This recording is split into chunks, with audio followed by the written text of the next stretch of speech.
ayat yang ketiga. Kisah Rasul pertama ayat yang ketiga. Saya akan bacakan firman Tuhan ini, dan saudara boleh menyimaknya dengan baik. Ayat yang ketiga berkata seperti ini. Kisah Rasul pasal pertama ayat yang ketiga. Kepada mereka ia menunjukkan dirinya setelah penderitaannya selesai, dan dengan banyak tanda ia membuktikan bahwa ia hidup. Sebab selama 40 hari ia berulang-ulang menampakkan diri dan berbicara kepada mereka tentang kerajaan Allah. Nah, saudaraku, satu peristiwa yang ditulis oleh Dr. Lukas. Dr. Lukas atau Tabit Lukas, saudaraku, salah satu murid Yesus, itu menulis 2 kitab. Kitab yang pertama adalah Injil Lukas. Nah, kitab yang kedua adalah Kisah Para Rasul. Kalau saudara baca ayat yang pertama dikatakan, "Hai Theophilus, dalam bukuku yang pertama." Nah, bukuku yang pertama ini dikatakan, "Aku menulis tentang segala sesuatu yang dikerjakan dan diajarkan Yesus sampai pada hari ia terangkat. Sebelum itu ia telah memberi perintahnya oleh Roh Kudus kepada rasul-rasul yang dipilihnya." Bukuku yang pertama. Buku yang mana, saudaraku? Injil Lukas. Nah, siapa yang menulisnya? Tabit Lukas.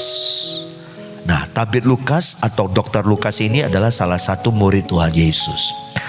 Dan dia ceritakan kisah kehidupan bagaimana Yesus datang ke dalam dunia, yang kita bisa membacanya di dalam Injil Lukas. Nah, kalau untuk Kisah Para Rasul, saudaraku, itu buku yang kedua yang ditulis oleh Tabit Lukas, ditujukan kepada siapa? Theophilus. Nah, kemungkinan Theophilus ini adalah salah satu pembesar orang Romawi, saudaraku, yang mungkin yang udah percaya, yang sudah menerima Yesus sebagai Tuhan dan Juru Selamat. Nah, Kisah Para Rasul ini, saudaraku, menceritakan tentang bagaimana perbuatan rasul-rasul Kristus ketika Yesus sudah naik ke sorga, saudara. Nah, ayat yang ketiga yang tadi saya bacakan buat kita, saudaraku, itu dikatakan kepada mereka ia menunjukkan dirinya setelah penderitaannya selesai. Kepada siapa, saudaraku? Apa yang dimaksud oleh Tabit Lukas? Dan dia sampaikan kepada seorang yang bernama Theophilus, saudaraku. Bagaimana diceritakan di ayat yang ketiga ini, saudara, bagaimana ketika Yesus, ya, sebelum dia naik ke sorga, saudaraku, mengalami kematian, lalu kemudian pada hari yang ketiga bangkit dari kematian, saudara. Nah, ayat yang ketiga mengatakan kepada mereka. Ya enggak, kepada siapa, saudaraku? Ya kepada orang-orang yang percaya maupun yang tidak percaya, saudaraku. Kepada mereka ia menunjukkan dirinya setelah penderitaannya selesai. Saya waktu baca ayat ini bicara tentang apa, saudara? Ini bicara tentang penderitaan Yesus, mulai dari Taman Getsemani sampai ke Bukit Golgota, sampai ke Kalvari, saudaraku. Itulah penderitaan yang Yesus alami.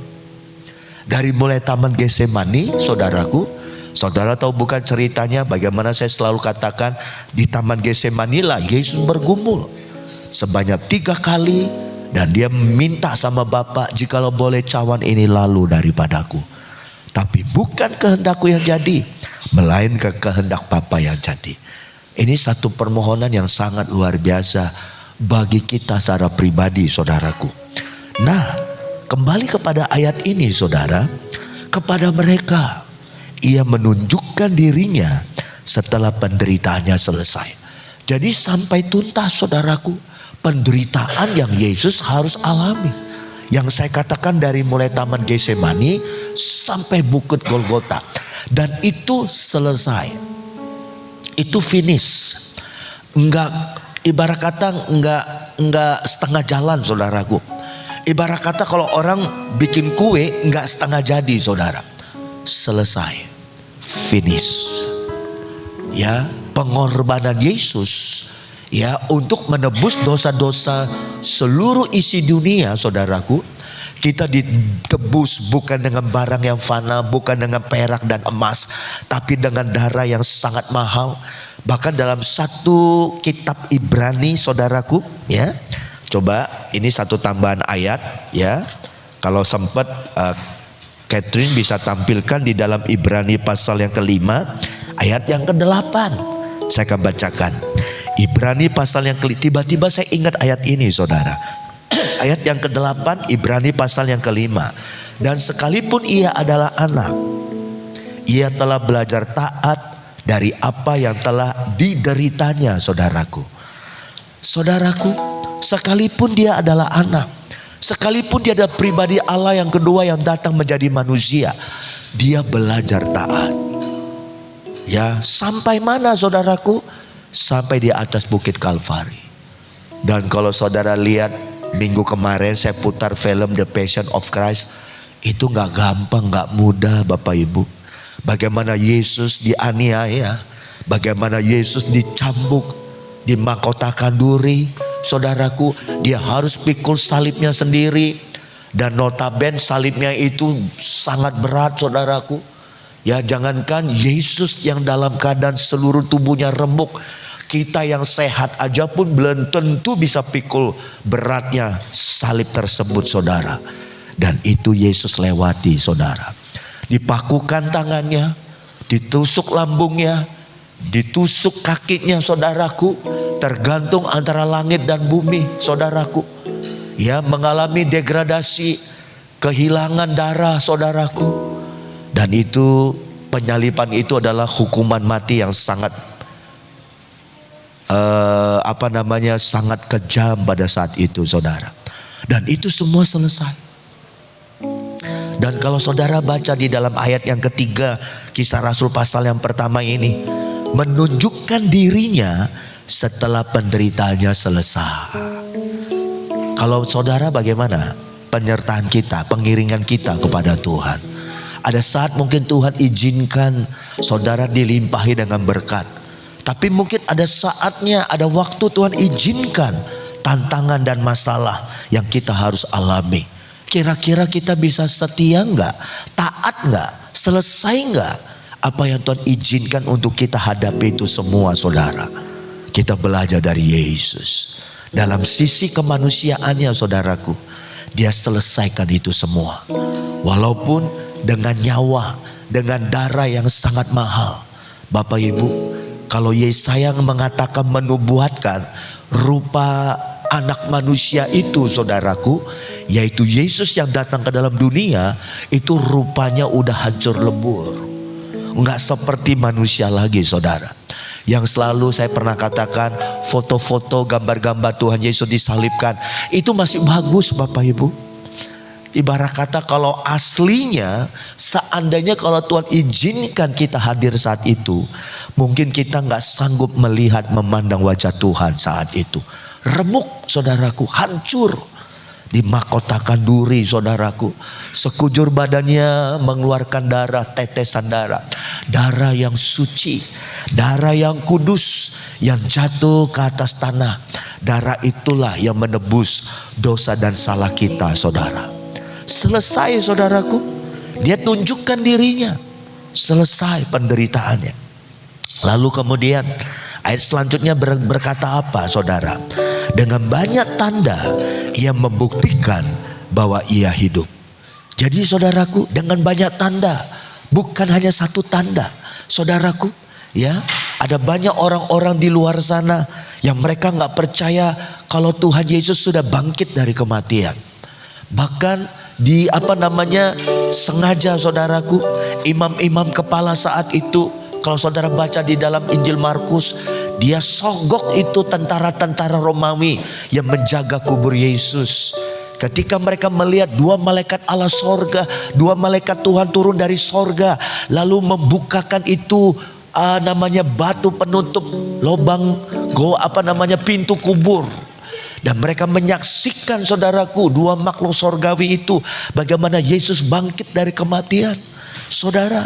Tapi imam-imam kepala memberikan uang kepada serdadu-serdadu penjaga kuburan Yesus dan bilang begini, bahwa dia tidak bangkit, tapi mayatnya dicuri sama murid-muridnya. Saudara, zaman dulu juga ada sogok menyogok, saudaraku. Bukan zaman sekarang aja. Dan amat sangat disayangkan, serdadu penjaga kubur Yesus, mereka mau disogok, dikasih uang, dan mereka tidak menceritakan yang sebenarnya. Sehingga berita ini, saudaraku, turun temurun. Kenapa orang Israel sampai hari ini gak percaya kepada Yesus sebagai Mesias? Karena mereka termakan isu berita hoax itu, saudaraku. Turun temurun.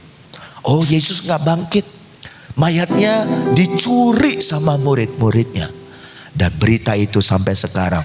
Makanya orang-orang Yahudi masa ini, mereka tidak yang percaya kepada Tuhan. Sayang Bapak Ibu, tragis. Maka dari itu saudaraku, hati-hati kita sebagai orang percaya. Berita mana yang kita mau terima? Berita mana yang kita mau percaya, saudaraku? Apakah saudara mau percaya berita yang mengatakan Yesus enggak bangkit, mayatnya dicuri sama murid-muridnya? Atau ada yang mengatakan begini, yang disalibkan bukan Yesus, tapi orang yang menyerupai wajah Yesus. Bukan zaman sekarang aja berita hoax, zaman Yesus pun, saudaraku, itu berita sengaja disebarkan, saudara. Intinya apa? Tujuannya apa? Supaya mereka tidak mau percaya kepada Yesus yang adalah Tuhan dan Juru Selamat, yang mati di atas kayu salib, tapi pada hari yang ketiga dia bangkit dari kematian. Makanya Bapak Ibu, ayat yang ketiga bilang apa? Bukan hanya dengan satu tanda, tapi dengan berbagai banyak tanda ia membuktikan bahwa ia sudah bangkit dari kematian. Bagaimana dengan saudara yang hadir pada ibadah sore hari ini? Apakah saudara masih tetap pegang yakin penuh bahwa Yesus mati untuk saya, untuk menebus dosa-dosa saya, dan Yesus Tuhan, dia bangkit dari kematian dan dia bangkit untuk mengalahkan maut? Kalau saudara bertanya sama saya, Om Kurnia mau pilih yang mana? Saya mau katakan, saya percaya akan Alkitab. Saya percaya apa yang dikatakan di dalam firman Tuhan, bahwa Tuhan saya, Tuhan Yesus, mati disalibkan karena dosa-dosa saya, tapi pada hari yang ketiga dia bangkit dari kematian. Amin, saudaraku. Dengan banyak tanda ia membuktikan bahwa ia hidup, ia bangkit dari kematian. Sebab selama 40 hari ia berulang-ulang menampakkan diri dan berbicara kepada mereka tentang kerajaan Allah. Dengan banyak tanda, saudaraku. Nah, kenapa saudara? Kenapa sampai dibutuhkan berbagai banyak tanda? Apa enggak cukup satu tanda aja supaya murid-muridnya percaya bahwa Yesus Tuhan dan guru mereka saat itu sudah bangkit dari kematian? Itulah manusia Bapak Ibu. Ya, ibarat kata ada orang bilang begini, tegar tengkuk. Bahkan maaf, bukan kasar. Ada yang bilang begini, dablek. Bu Nunu, dablek itu apa artinya, Bu? Apa dablek? Ada yang tahu saudaraku dablek? Nah, itu bukan bahasa Jawa ya? Bukan ya. Dibilangin gak ngerti-ngerti. Itulah manusia Bapak Ibu. Ya enggak, udah dikasih tahu masih tetap bandel, masih tetap keras hati, keras kepala, saudaraku. Murid-murid Tuhan ngalami seperti itu. Ada dua hal yang saya mau bagikan kepada saudara. Yang pertama, kita buka di dalam Lukas pasal yang ke-24. Ini terjadi loh saudaraku. Lukas 24 ayat 13. Ya, udah ditampilkan oleh Catherine ya. Lukas 23, saya bacakan mulai ayat 13. Lalu Pilatus mengumpulkan imam-imam kepala dan pemimpin-pemimpin serta rakyat dan berkata kepada mereka, kamu telah, maksud saya Lukas 24 ayat yang ke-13 ya. Pada hari itu juga dua orang dari murid-murid Yesus pergi ke sebuah kampung bernama Emmaus yang terletak kira-kira 7 mil jauhnya dari Yerusalem. Ya, ada dua orang murid Yesus, ya. Mereka bercakap-cakap tentang segala sesuatu yang telah terjadi. Jadi Bapak Ibu, barusan aja beberapa hari lalu terjadi satu berita yang menggemparkan seisi kota Yerusalem bahwa Yesus sudah bangkit dari kematian. Ya, ada dua orang murid Yesus yang pergi ke sebuah kampung yang bernama Emmaus yang jaraknya 7 mil. Ya, kurang lebih 7 mil itu kurang lebih berapa? Berapa kilo saudaraku, ya enggak? 1 kilo itu 0,8 mil. Ya, kurang lebih sekitar 9 kilo lah saudaraku. Ya 5 kilo ya enggak saudaraku. Dan mereka bercakap-cakap tentang segala sesuatu yang telah terjadi. Ayat 15. Ketika mereka sedang bercakap-cakap dan bertukar pikiran, datanglah Yesus sendiri mendekati mereka, lalu berjalan bersama-sama dengan mereka. Ayat 16. Tetapi ada sesuatu yang menghalangi mata mereka, sehingga mereka tidak dapat mengenal Yesus. Bapak Ibu, saudaraku, anak-anak rohani saya, perhatikan, dua murid Yesus, mereka mau pergi berjalan dari Yerusalem ke Emmaus. Di tengah perjalanan tiba-tiba ada orang ketiga menghampiri mereka berdua, dan orang itu adalah Yesus yang sudah bangkit dari kematian. Herannya saudaraku, dua orang murid ini gak kenal Tuhan. Aneh gak saudara? Padahal disebut murid. Murid itu adalah seseorang yang selalu bersama dengan gurunya. 3,5 tahun saudaraku. Salah satu murid ini namanya Kleopas. Mereka gak kenal orang ketiga yang tiba-tiba gabung ke dia, ke mereka berdua. Kenapa saudaraku?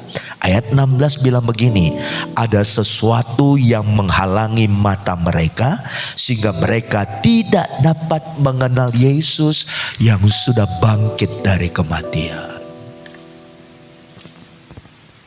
Ya mungkin itulah berita-berita hoax yang mereka dengar. Yesus gak bangkit, tapi muridnya yang mencuri mayatnya. Bukan Yesus yang disalibkan, orang lain yang menyerupai dia. Macam-macam saudaraku. Bukankah berita itu tersebar di luar sana? Ada sesuatu yang menghalangi mata kedua murid Tuhan, sehingga mereka berdua tidak mengenal Yesus yang sudah bangkit dari kematian. Padahal jauh-jauh hari sebelum Yesus disalibkan, Yesus sudah beritahu murid-muridnya bahwa anak manusia akan diserahkan ke tangan orang berdosa, tapi nanti pada hari ketiga dia akan bangkit. Lihat ya, seperti siapa? Yunus di perut ikan, ya 3 hari. Lalu kemudian dia bilang ini, ya, bait Allah, dalam 3 hari aku akan bangkitkan bait Allah. Dia berbicara itu maksudnya untuk dirinya, bahwa pada hari ketiga dia akan bangkit dari kematian. Robohkan bait Allah ini, dalam 3 hari aku akan bangkitkan, aku akan bangun bait Allah. Murid-muridnya masih nggak ngeh. Murid-muridnya masih nggak ada yang mengerti, nggak ada yang paham saudaraku. Bahkan lebih tragis lagi, ketika Yesus bangkit dari kematian, ketemu sama murid-muridnya yang 2 orang ini, yang lagi sedang berjalan menuju Emmaus. Mereka nggak kenal Yesus saudaraku. Apakah Yesus wajahnya berubah? Tidak, sama. Sebelum dia disalibkan, sebelum dia bangkit dari kematian, sesudah dia bangkit dari kematian, tidak berubah. Maka dari itu ayat 16 bilang apa? Ada sesuatu yang menghalangi mata mereka. Apa itu sesuatu yang menghalangi mata mereka saudaraku? Ketidakpercayaan. Mari Bapak Ibu saudaraku, jangan sampai ketidakpercayaan itu yang akhirnya menutup mata hati iman percaya kita. Saudara, waktu Yesus, kalau saudara baca di dalam Alkitab, dia datang ke satu daerah. Di situ tidak banyak mujizat yang dia lakukan. Kenapa? Bukan berarti Yesus tidak sakti, bukan berarti Yesus tidak sanggup mengadakan mujizat. Bukan. Bagi dia tidak ada perkara yang mustahil. Tapi Alkitab bilang begini, karena ketidakpercayaan mereka. Hah? Yesus anak tukang kayu? Hah? Yesus jadi juru selamat? Mana mungkin? Dia manusia kok. Kita kenal siapa orang tuanya, kita kenal siapa saudara-saudaranya. Itu khususnya orang-orang yang ada di Nazaret, di mana Yesus dibesarkan di kota Nazaret. Mereka gak percaya, sehingga apa yang terjadi? Tidak ada mujizat terjadi di sana. Bapak Ibu yang saya kasih di dalam Tuhan, hati-hati kita sebagai anak Tuhan. Hari-hari ini saudaraku, ya, di akhir zaman ini saudaraku, jangan sampai karena keraguan-raguan, ibarat kata bukan tidak percaya tapi kurang percaya. Hati-hati saudaraku. Kadang-kala itu yang membuat tangan Tuhan sepertinya jauh untuk menolong kita, untuk membangkitkan kita, untuk menyelamatkan kita, dan kita mengalami berkat mujizat daripadanya. Ini Bapak Ibu, murid-muridnya sampai gak kenal Tuhan. Seandainya saudaraku, harusnya begini dong. Waktu tiba-tiba Yesus menghampiri mereka, harusnya mereka berbuat begini, Tuhan kita sudah bangkit, ayo kita kasih tahu sama yang lain. Harusnya. Tapi heran, ada sesuatu yang menutup mata hati mereka, sehingga mereka tidak mengenal Yesus yang adalah guru mereka selama 3,5 tahun. Kalau saya baru ketemu Bu Nunu baru sekali aja, mungkin 3 minggu, sebulan atau 3 bulan kemudian mungkin saya bisa lupa. Tapi saya udah kenal Bu Nunu udah sekian tahun. Betul ya Bu Nunu ya? Gak mungkin saya lupa. Dari jauh aja saya udah bisa lihat kok. Gak usah jauh-jauh deh ya. Dari jalannya aja saya udah bisa tahu itu Bu Nunu. Ya enggak? Ya enggak? Apalagi gayanya, wah saya udah tahu Bapak Ibu. Itu Bu Nunu. Nunu dia Nirmala saudaraku, Wari saudaraku. Kenapa? Karena saya udah kenal lama. Sering ketemu tiap minggu di gereja. Bayangkan saudaraku, 3,5 tahun murid-murid Yesus. Hampir tiap hari. Tapi waktu Yesus bangkit dari kematian, mereka gak kenal. Seakan-akan orang yang bergabung dengan dia itu seperti orang asing. Makanya 2 orang murid ini tanya sama Yesus yang menghampiri mereka dan mereka gak sadar. Sampai mereka bilang begini, engkaukah satu-satunya orang asing di Yerusalem yang gak tahu terjadi peristiwa? Mereka gak ngeh yang mereka ngomong itu adalah Yesus, Tuhan dan Guru mereka yang sudah bangkit dari kematian. Tragis Bapak Ibu. Tapi kalau saudara baca ayat selanjutnya, akhirnya mereka sadar, oh itu Tuhan kita. Tapi Yesus sudah hilang di depan mata mereka. Saat ketika 2 murid ini mengajak Yesus ke rumahnya, dan saat Yesus memecahkan roti, tiba-tiba Yesus hilang di depan mata mereka. Baru mereka ngeh, itu guru kita. Tapi awalnya mereka gak kenal saudaraku. Yang kedua, ini lebih tragis lagi kalau menurut saya. Yohanes 20 ayat yang ke-24. Yohanes 20 ayat 24. Nah saudara perhatikan. Salah satu murid yang sangat dekat dengan Yesus. Saya akan bacakan. Ya sudah ditampilkan. Tetapi Thomas, seorang dari ke-12 murid itu, yang disebut Didimus, tidak ada bersama-sama mereka. Maksudnya murid-murid yang lain. Ketika Yesus datang ke situ, maka kata murid-murid yang lain itu kepadanya, kami telah melihat Tuhan. Waktu Yesus bangkit dari kematian, ya murid yang lain mereka udah bilang, kami sudah melihat Yesus Tuhan kita bangkit dari kematian dan menampakkan diri kepada kami. Tetapi Thomas berkata kepada murid-murid yang lain, sebelum aku melihat bekas paku pada tangannya, dan sebelum aku mencucukkan jariku ke dalam bekas paku itu, dan mencucukkan tanganku ke dalam lambungnya, sekali-kali aku tidak akan percaya. Aduh, Kira-kira menurut saudara gimana perkataan Thomas ini? Sedih gak kita? Sedih loh. Murid yang lain sudah bilang, kami udah lihat Tuhan. Tuhan sudah menampakkan diri kepada kami. Mau bukti apa lagi Thomas?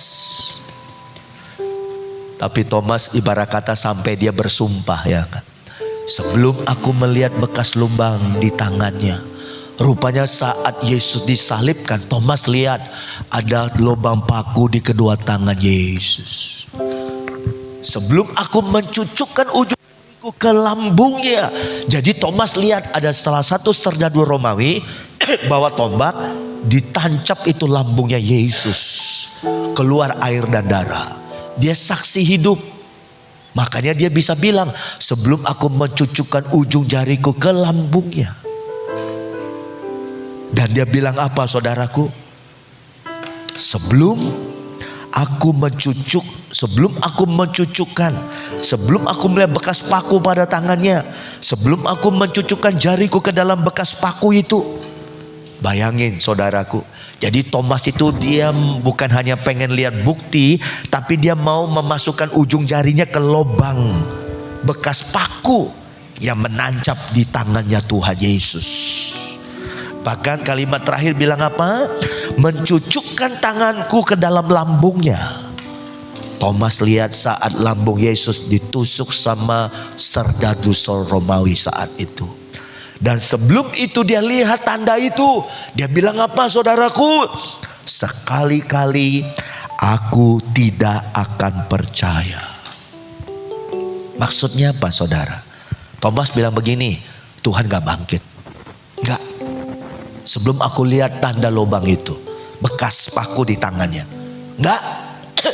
Murid-murid lain bilang, Thomas, Tuhan sudah menampakkan diri kepada kami. Thomas bilang enggak. Gak percaya. Sekali-kali aku tidak percaya. Siapa Thomas saudara? 3,5 tahun bersama dengan Yesus. Dia dengar Yesus melakukan mujizat, membangkitkan Lazarus yang udah 4 hari mati. Yesus sanggup membangkitkan orang yang mati, maka dia sanggup dia membangkitkan dirinya dari kematian. Mau kurang apa lagi saudaraku? Tapi Thomas kekeh. Yaitu yang tadi Bu Yani tadi bilang dablek. Udah dikasih tahu tapi gak mau percaya. Thomas. Sekali-kali aku tidak percaya. Ibarat kata Thomas minta bukti langsung dari Tuhan. Enggak. Padahal yang lain murid-murid lain bilang kami udah lihat Tuhan. Tuhan sudah menampakkan diri. Enggak percaya. Saudara, berapa banyak hari-hari ini orang Kristen sadar gak sadar mereka seperti Thomas. Saya berapa kali ngajak orang ke gereja. Saya bilang begini, yuk ke gereja yuk. Enggak lah. Kenapa? Saya mau ke gereja kalau Tuhan kamu bisa bikin saya kaya dulu. Saudara, mereka selalu minta bukti. Mereka pikir dengan logika saudaraku. Ya enggak. Padahal logika sama iman itu bertolak belakang. Iman itu apa? Iman itu percaya dulu, baru melihat. Tapi logika lihat dulu, baru saya percaya. Tuhan gak seperti itu. Betul, kalau saudara tanya saya, Om Gurna pernah lihat Tuhan gak? Gak pernah. Secara mata ini saya belum pernah lihat Tuhan Yesus. Tapi saya percaya dia ada. Dia mati disalibkan untuk saya. Dia naik ke sorga. Nanti satu hari dia akan kembali dari sorga. Ngapain? Jemput saya. Itulah iman. Itulah yang namanya percaya. Tapi Thomas gak percaya. Dia bersumpah, sekali-kali aku tidak percaya sebelum aku lihat mencucukkan jariku. Itu kan ibarat kata nantangin saudaraku. Itu namanya nantangin Tuhan. Ya enggak? Sampai Thomas bilang, aku mau lihat tuh bekas lubang paku di tangannya. Benar apa enggak sih? Ya enggak. Tapi saudara tahu bukan?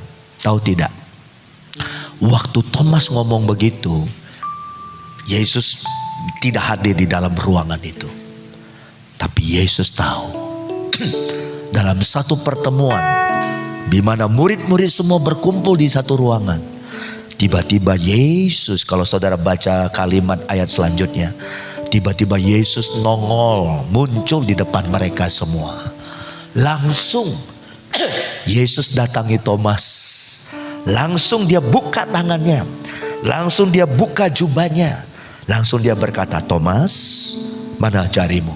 Silakan, cucuk ujung jarimu. Dia buka, saudaraku, ada bekas lubang tombak serjadu Romawi. Saat Thomas lihat seperti itu, langsung dia tersungkur. Langsung dia nangis. Langsung dia berkata, ya Tuhanku, ya Allahku. Thomas minta bukti kan? Tuhan jawab tantangan Thomas. Tuhan nyatakan diri sama Thomas. Ketika Thomas lihat Yesus saat itu, baru dia sadar, oh benar ya, Tuhan kita sudah bangkit dari kematian. Ya, langsung dia tersungkur. Langsung dia berteriak, ya Allahku, ya Tuhanku. Dari kalimat Thomas itu, saudaraku, siapa yang bilang kalau Yesus bukan adalah Tuhan? Kasih tahu ayat ini Bapak Ibu. Dia adalah Tuhan. Dari mana? Thomas berkata, ya Tuhan, ya Allahku. Satu penghormatan yang Thomas berikan kepada Yesus. Betul, dia sudah bangkit dari kematian. Dia adalah Tuhan dan dia adalah Allah. Tapi saudara, apa jawab Yesus kepada Thomas? Tuhan bilang begini, Thomas, karena engkau sudah melihat aku, kamu percaya. Tapi berbahagialah mereka yang ada di sana, walaupun mereka tidak melihat aku, tapi mereka percaya. Kita berikan tepuk tangan buat Tuhan. Walaupun akhirnya yang tadinya gak percaya jadi percaya. Saudara, malam hari ini saya mau bertanya kepada kita. Bagaimana dengan saudara? Imanmu masih tetap tertuju kepada Yesus? Dan menurut saudara, siapakah Yesus itu? Sekedar manusia? Sekedar nabi? Atau dia adalah Tuhan, juru selamat dalam hidupmu? Apakah saudara percaya dia mati untuk menembus dosa-dosa kita, tapi pada hari yang ketiga dia bangkit dari kematian? Itu krusialnya, itu kunci titik krusialnya saudaraku. Orang bilang, kok Tuhannya orang Kristen kok mati ya? Kalau dia mati kok dia disebut Tuhan? Namanya Tuhan gak bisa mati dong. Ada banyak perkataan-perkataan di luar sana yang sepertinya ingin menyudutkan kita, saudara. Mereka gak tahu, atau mereka mungkin gak mau tahu, kenapa Yesus harus mati. Kasih tahu mereka di luar sana, kenapa Tuhan kita mati. Dia mati untuk menebus dosa dan salah kita. Dia bayar harga bukan dengan barang yang fana, bukan dengan perak, bukan dengan emas. Kalau manusia bisa diselamatkan dengan perak dan emas, hanya orang-orang kaya saja yang selamat. Tidak. Satu-satunya jalan sorga menyelamatkan kita, dia harus datang ke dalam dunia, korban, tumbal, dengan membayar harga dengan darahnya sendiri. Karena upah dosa adalah maut, maut adalah kematian. Dia tebus itu dengan darahnya sendiri. Malaikat gak bisa selamatkan kita, apalagi manusia. Jangankan menyelamatkan orang lain, menyelamatkan dirinya aja pun gak bisa. Kita butuh sang juru selamat yang tak bernoda, yang tak bercela, Yesus Kristus.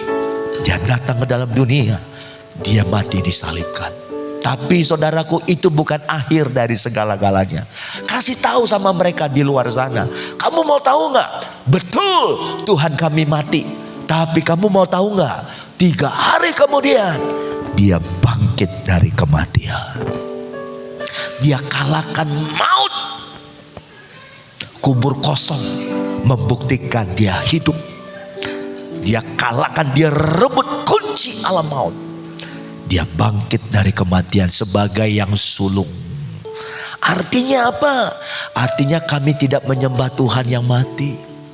Kami menyembah Tuhan yang mati tapi bangkit setelah 3 hari dari kematian. Ada nggak pemimpin-pemimpin di dunia yang seperti itu? Nggak ada. Saudaraku, makanya ayo, saya rindu kita sebagai anak Tuhan, kita harus mengerti betul dasar pondasi iman percaya kita. Supaya ketika saudara menghadapi ajaran-ajaran yang palsu, kita nggak terpengaruh, kita nggak tergoyahkan. Kenapa? Karena kita mengenal Yesus dengan benar. Ya, orang-orang lain tidak percaya Yesus sudah bangkit, bahkan muridnya pun sendiri. Tapi ketika muridnya ketemu dengan Yesus, mereka tersungkur dan mereka memanggil Yesus, ya Tuhan, ya Allahku. Biar hari ini saudara, tidak ada satupun yang dapat menggoyahkan iman kita. Amin saudaraku. Amin saudara. Kita percaya kepada Yesus. Dia adalah satu-satunya, tidak ada lagi yang lain. Satu-satunya juru selamat kita. Yohanes 3:16 berkata apa? Barang siapa percaya kepada dia. Kepada siapa? Kepada Yesus yang sudah mati, tapi pada hari ketiga dia bangkit dari kematian. Barang siapa percaya kepada dia, tidak akan binasa, melainkan memperoleh hidup yang kekal. Yesus bangkit dari kematian, gak mati lagi saudaraku. Tidak. Dia bangkit dari kematian. Dia kasih contoh buat kita. Tubuhnya waktu bangkit dari kematian, itu adalah tubuh kemuliaan. Nanti kita akan mengalami yang sama. Karena dia buah sulung. Buah sulung itu artinya yang pertama. Kita mempelai-mempelainya nanti akan mengalami hal yang sama. Karena tubuh yang sekarang ini fana, yang kita hidupi sekarang ini, ya, tapi nanti tubuh kemuliaan tidak akan bisa binasa lagi. Tubuh yang kekal. Kenapa? Lubang bekas paku di tangan, di kaki dan lambung itu masih ada. Nanti kalau saudara ke sorga, lihat ada tangan yang berlubang paku, itu pasti Yesus. Amin. Sengaja ini menurut pemikiran saya, Tuhan tetap tinggalkan tanda lubang itu. Sengaja. Itu ada 5 tanda pengorbanan Yesus buat kita. 2 di tangan, 2 di kaki, 1 di lambung. 5 lubang bekas paku. Haleluya. Makanya saya bangga punya Tuhan seperti Yesus. Lubang ini tanda paku yang di tangan, di kaki dan di lambung, itu adalah tanda pengorbanan Yesus buat kita. Wow, dahsyat gak saudaraku? Makanya saudara harus bangga. Tuhan kita bukan hanya teori. Oh iya, saya selamatin kamu ya, udah baik-baik aja ya. Tidak, enggak teori Bapak Ibu. Dia buktikan. Dia mati untuk kita. Dia disalibkan untuk kita. Makanya kalau ada yang bilang gini, Tuhan, apa engkau tahu penderitaanku? Wow, gak usah tanya sama Tuhan penderitaan kita. Apa sih yang Tuhan gak ngalami yang kita alami saudaraku? Bahkan apa yang saudara alami belum apa-apanya dibandingkan dengan Yesus. Saudara pernah diludahi? Yesus pernah diludahi. Saudara pernah dikhianati? Yesus dikhianati oleh muridnya sendiri. Saudara pernah dicaci maki? Yesus pernah dialami caci maki. Kalau apa yang saudara alami dia pernah alami dan dia menang, maka saya percaya apa yang saudara alami Tuhan tahu jalan keluarnya. Dia mampu memberikan kekuatan pemulihan kepada kita. Kita berikan tepuk tangan buat Tuhan. Haleluya. Makanya saya mau katakan di depan saudara sore hari ini, saya bangga memiliki Yesus. Kalau orang di luar sana meledek, menghina Tuhan kita, nggak apa-apa, urusan dia dengan Tuhan. Tapi saya bangga punya Yesus. Amin, saudaraku. Benar-benar teruji, Dia adalah Tuhan dan Juru Selamat kita. Bukan dengan omongan, tapi Dia buktikan, saudaraku. Ketika Thomas ketemu, dia langsung tersungkur, langsung berlutut, langsung menyembah. Lalu dia berkata, "Ya Tuhanku, ya Allahku." Sore hari ini, seandainya kalau Tuhan tiba-tiba ada di depan kita, wow, saudaraku, kita hanya bisa tersungkur. Kita hanya bisa meneteskan air mata, bukan sedih tapi terharu, bahagia. Dan kita bisa memanggil Dia, "Ya Allahku, ya Tuhanku." Mari kita sama-sama bangkit berdiri. Haleluya. Amin. Tuhan, Engkau baik, sangat baik, amat baik. Amin. Terima kasih Tuhan.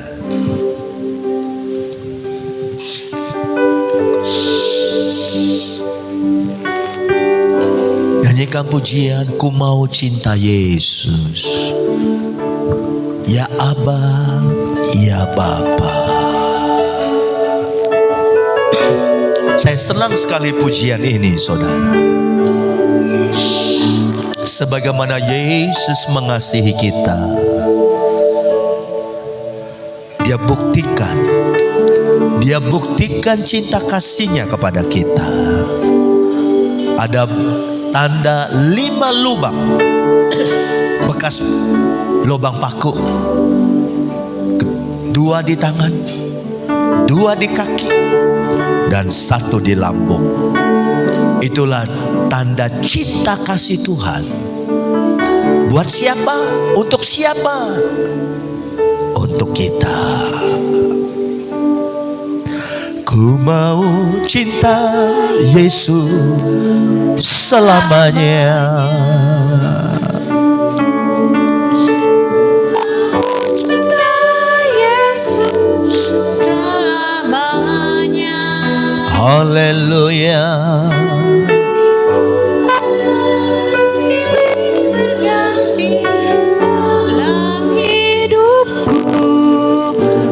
Tetap cinta Yesus selamanya. Sekali lagi, ku mau cinta Yesus selamanya. Tidak ada yang menggoyahkan kita kembali, saudara. Mau cinta Yesus selamanya. Meskipun badai katakan,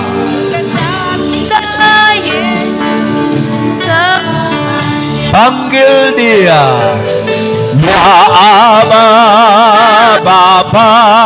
Ini ku layak masuk. Katakan, panggil sekali lagi.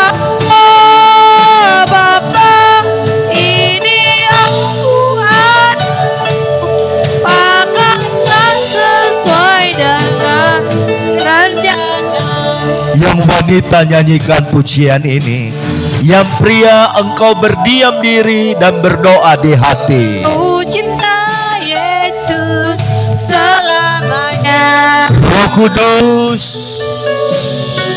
ku cinta Yesus selamanya. dengan banyak tanda, Ia membuktikan bahwa Ia sudah hidup bangkit dari kematian. Dia kalahkan musuh yang terakhir, yaitu maut. Ya Aba, Bapa. Walaupun tadi tadinya murid-muridnya tidak ada yang percaya. Bapa, aku Walaupun tadinya pakailah sesuai murid-muridnya masih tidak mau percaya bahwa Yesus sudah bangkit. Bapa, aku anak Amin. selalu. Ya Aba. Bapa, ini aku anakmu, pakailah sesuai dengan rencanamu. Kita berdiam diri sejenak. Biar firman Tuhan yang disampaikan kepada kita, biar kita review kembali peristiwa ketika Yesus bangkit dari kematian. Heran, murid-muridnya nggak ada yang percaya. Kurang apa Yesus bersama dengan mereka selama 3,5 tahun? Itulah Bapak Ibu Saudaraku, ada sesuatu yang menghalangi mata mereka. Sore ini saya berdoa, kita yang hidup di masa-masa sekarang ini, jangan sampai karena ketidakpercayaan kita, akhirnya berkat Tuhan terhalang oleh kita.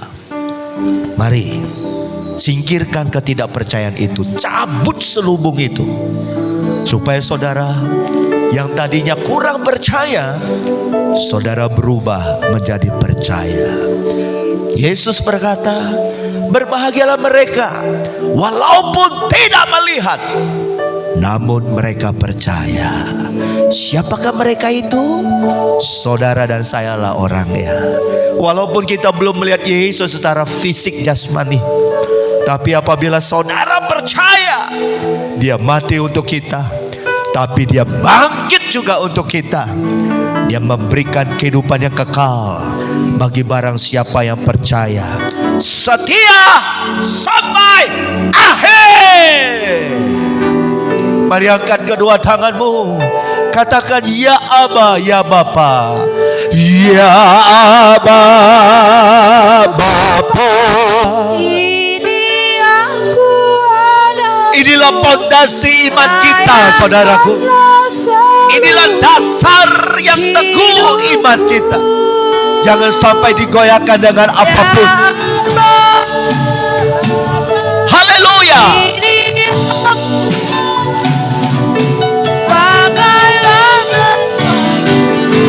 Pakai hidup kami Tuhan, berkati hidup kami. Kami mau menjadi saksi Tuhan. Kami mau menjadi saksi Tuhan mulai sekarang.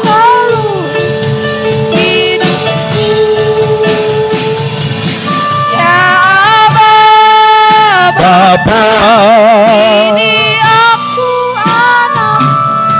pakailah sesuai dengan rencanamu.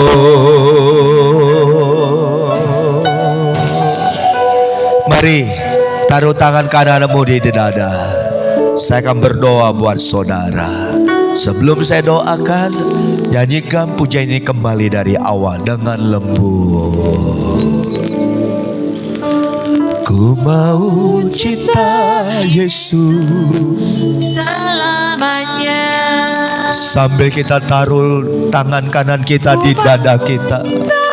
Yesus Oh Roh Kudus, selamanya. saudara rasakan sentuhan tangan Tuhan. Meskipun badai Saudara rasakan hadiratnya. dalam hidupku, ku tetap cinta Yesus selamanya. Sekali lagi nyanyikan pujian ini.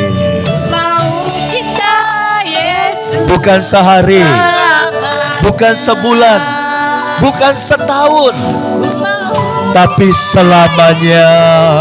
selamanya. Kata selamanya artinya Meskipun badai sampai nafas kita yang terakhir. dalam hidup Walaupun badai, ku tetap walaupun banjir, kita tetap percaya. Ya Aba Bapa. Amin. Oh, haleluya. Ya Aba. Ya Allahku, ya Tuhanku. Pakailah sesuai dengan rencanamu. Pakailah sesuai dengan rencanamu. Pakailah sesuai dengan rencanamu.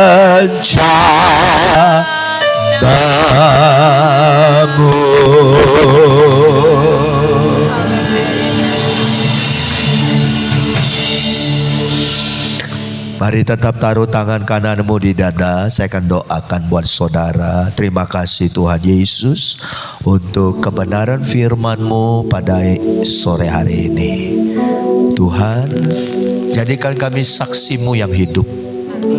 Oleh sebab itu Tuhan, kalau murid-murid Tuhan awalnya mereka tidak percaya, tapi setelah mereka ketemu Tuhan, baru mereka percaya.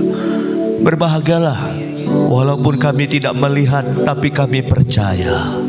Hari ini Tuhan, Engkau lihat kami pribadi lepas pribadi.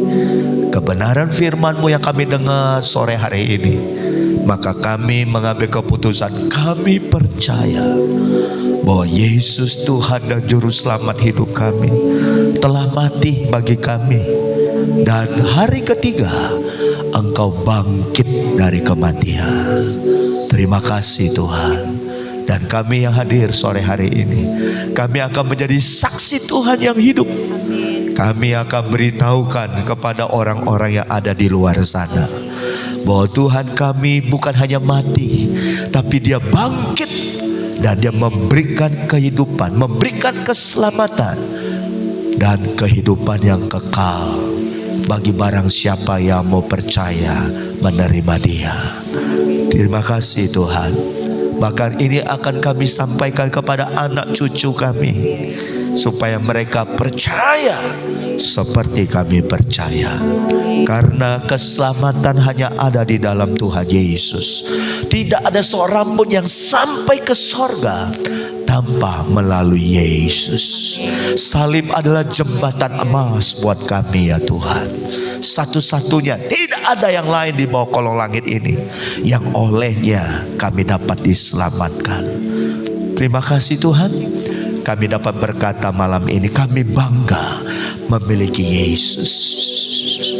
Kami bangga Yesus adalah Tuhan dan Juru Selamat hidup kami. Oleh karena itu kami doakan orang-orang yang ada sekitar kami, supaya mereka jangan sampai mengeraskan hatinya. Jangan sampai mereka terhilang selama-lamanya. Tuhan, kami siap pakai hidup kami Tuhan, untuk menjadi saksi-Mu yang hidup. Selama kami bernafas, kami akan memberikan, memberitahukan, menyaksikan bahwa Yesus adalah Tuhan, bahwa Yesus adalah Juru Selamat kami. Terpuji bagi nama-Mu. Kami terima kebenaran firman-Mu pada sore malam hari ini. Dan kami berdoa sekali lagi, tidak ada yang dapat menggoyahkan kami kembali.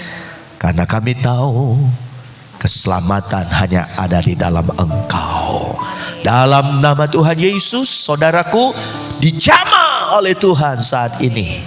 Dan kuasa Tuhan menjamah hidup saudara dan memberkati saudara saat ini.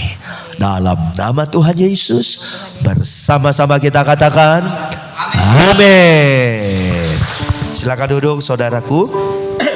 Sebelum saya kembalikan kepada Ibu Yani untuk pimpin beberapa pengumuman, saya mau tambahkan, saya mau kasih pengumuman bahwa tanggal 1 Mei itu jatuh pada hari Kamis, itu hari libur, hari buruh ya, dan itu tanggal merah.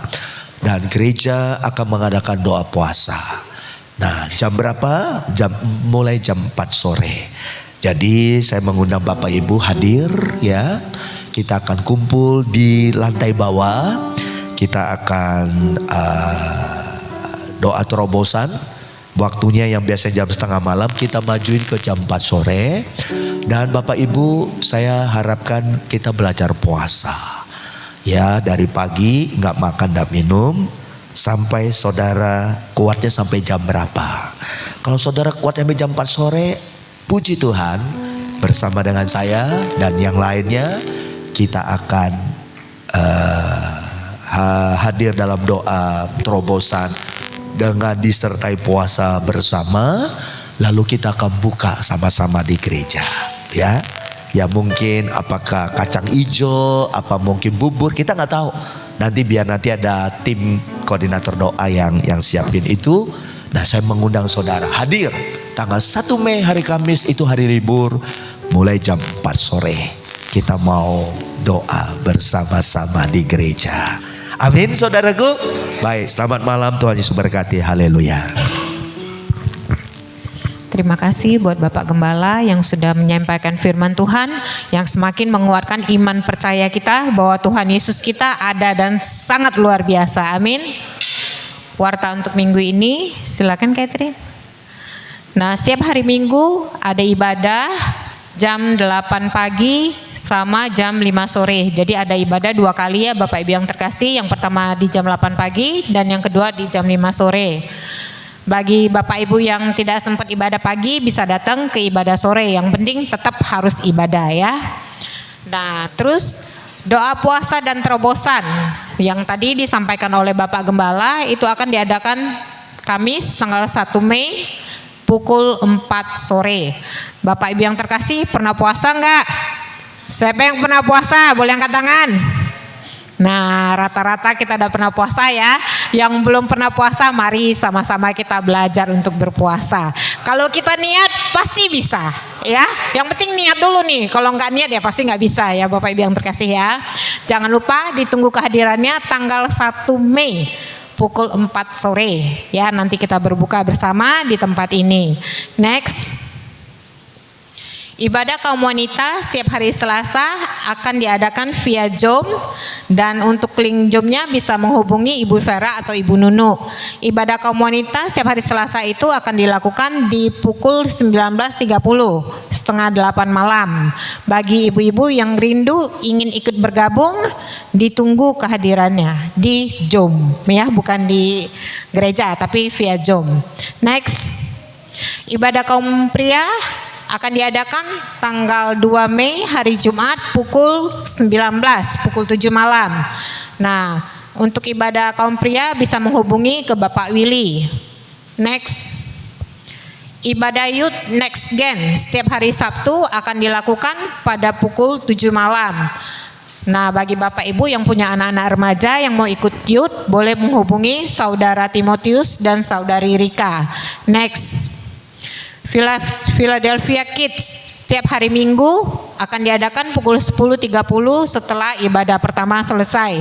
Bagi Bapak Ibu yang punya anak-anak kecil, diharapkan membawa anak-anaknya untuk ikut ibadah sekolah minggu. Kenapa? Karena kita harus menanamkan iman kepada anak-anak kita sedini mungkin ya. Untuk ibadah sekolah minggu bisa menghubungi Saudari Priscilla atau Saudari Grace. Next. Tim kebersihan minggu ini Sabtu 3 Mei akan dilakukan oleh kaum wanita. Next. Happy birthday buat Ibu Tuti, saudari kita ada yang berulang tahun pada tanggal 23 April 2025. Apabila kita berpapasan dengan beliau, kita ucapkan selamat ulang tahun. Next. Nah, ini paling penting nih Bapak Ibu. Kenapa saya bilang penting? Bagaimana cara kita mempertahankan iman kita? Cukup enggak kalau cuma seminggu sekali ke gereja dengar firman Tuhan? Enggak cukup Bapak Ibu yang terkasih. Kenapa? Setiap hari kita harus membaca firman Tuhan biar iman kita semakin bertambah. Karena firman Tuhan ini sangat penting buat kehidupan kita. Ya Bapak Ibu ya. Kalau kita jarang baca Alkitab, kita tidak baca firman Tuhan, cobaan Masalah pergumulan akan cepat mempengaruhi kita untuk meninggalkan Tuhan. Ya, tapi kalau kita baca Alkitab, kita sering baca, sering dengar firman Tuhan, maka iman kita akan tumbuh dan bertumbuh terus. Ya, bagi Bapak Ibu yang ingin bergabung untuk membaca Alkitab, boleh menghubungi Ibu Nunu atau Saudari Priscilla. Ya, next. Terima kasih. Tuhan Yesus berkati.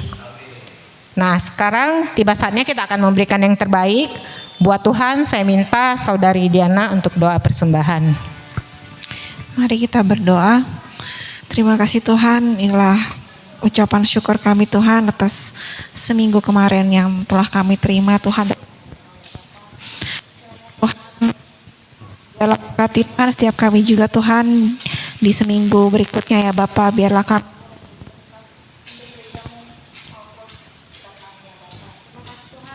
kami siap memberi dengan ucapan syukur kami. Terima kasih Tuhan, haleluya, amin. Yang bertugas saya persilakan maju ke depan sambil persembahan dijalankan, kita naik pujian dalam nama Yesus. Haleluya Yesus.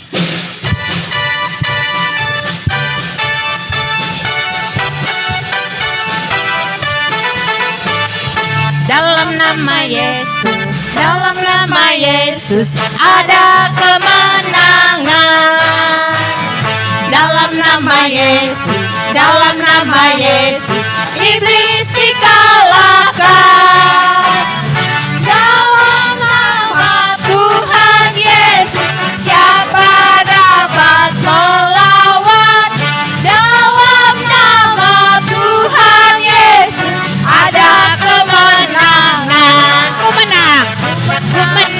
Ku menang bersama Yesus Tuhan. Ku menang di dalam peperangan.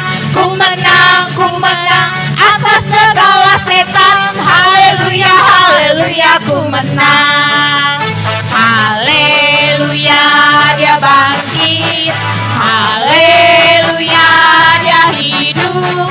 Haleluya, dia naik.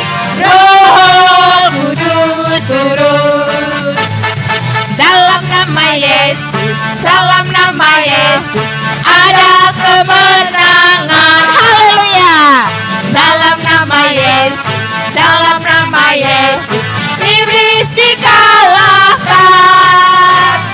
Dalam nama Tuhan Yesus siapa dapat melawan? Dalam nama Tuhan Yesus ada kemenangan. Ku menang. Saya undang kita semua bangkit berdiri. Ku menang di dalam peperangan. Ku menang atas segala setan. Haleluya, haleluya, ku menang. Haleluya, haleluya, dia bangkit. Haleluya, dia hidup. Haleluya, dia naik. Roh Kudus turun. Roh Kudus turun. Roh Kudus turun. Haleluya Yesus. Terima kasih untuk persembahannya Bapak Ibu yang terkasih. Tuhan Yesus membalas berlipat kali ganda. Kita mau akhiri ibadah kita. Nanti untuk doa syafaat saya minta kepada Ibu Nunu. Ya, mari bersama-sama kita angkat tangan kita naikkan pujian doa ya Bes. Haleluya Yesus. Kiranya Engkau memberkati aku berlimpah-limpah dan memperluas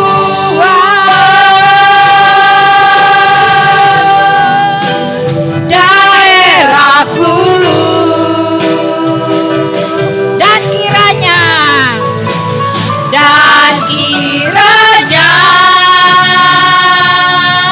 tanganmu menyertai aku dan melindungi aku daripada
sehingga kesakitan tidak menimpa aku. Katakan dengan iman sekali lagi, sehingga kesakitan tidak menimpa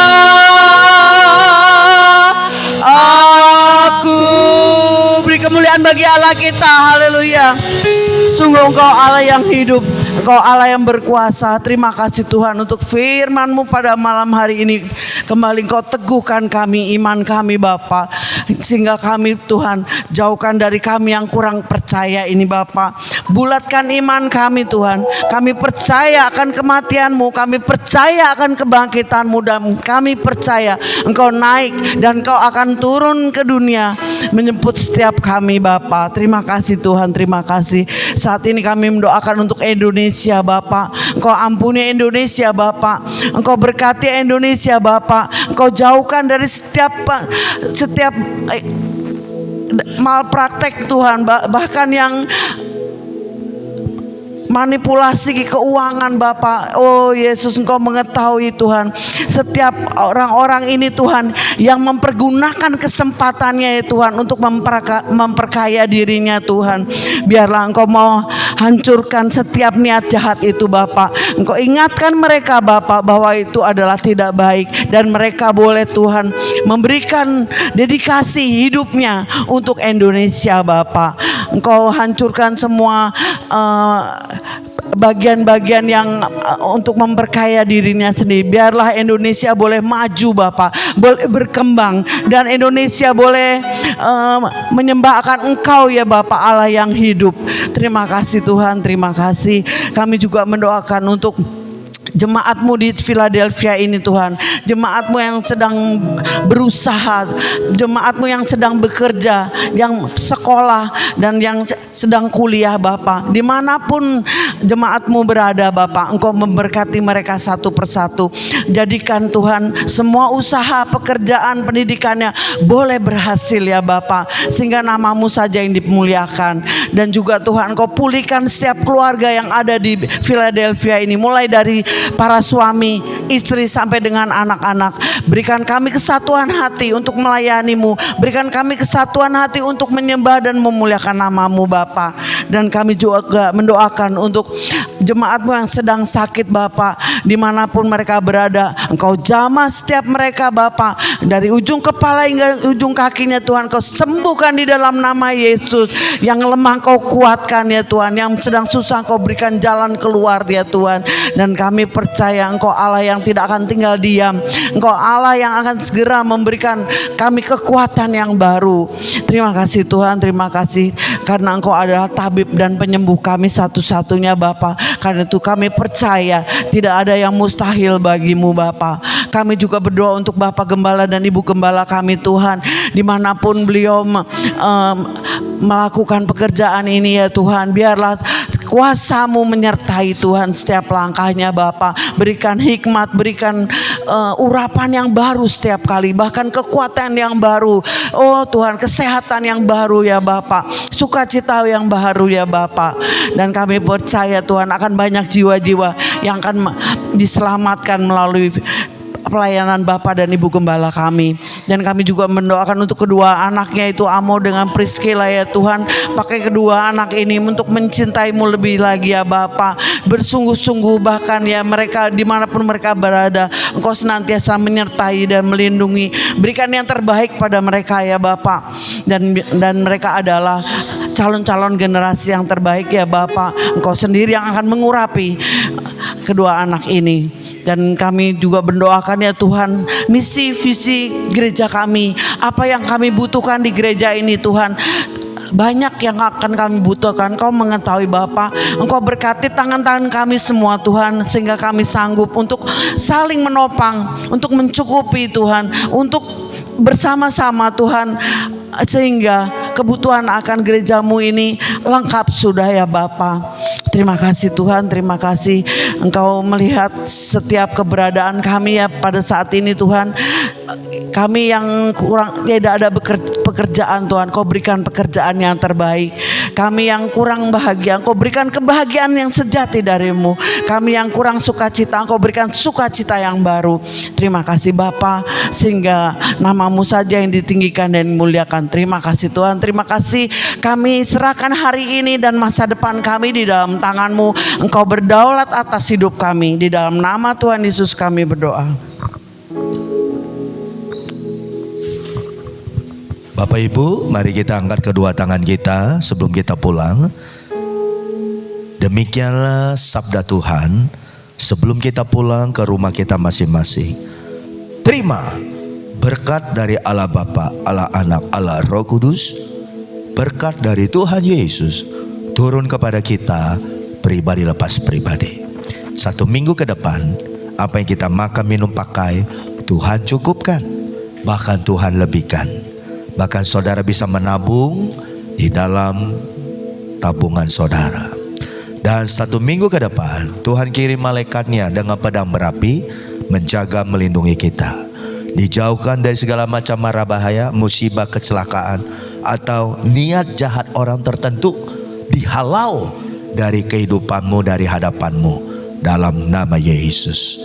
Dan ketahuilah, Aku Yesus menyertaimu, menyertai kita semua sampai akhir zaman, sampai Maranatha, Tuhan Yesus datang kembali menjemput kita. Terima kasih Yesus.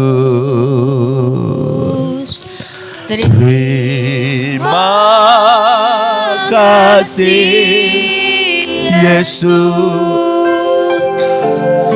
Puji syukur Dan pulanglah engkau, hanya terimalah berkatnya, berkat jasmani, berkat materi, terlebih berkat-berkat rohani. Apa yang saudara sudah tabur di dalam rumah Tuhan, niscaya Tuhan memberkati berlipat kali ganda. Terima kasih Yesus. puji syukur Hanya bagimu. Terima kasih Yesus. Bersama-sama katakan amin. Selamat malam, Tuhan memberkati.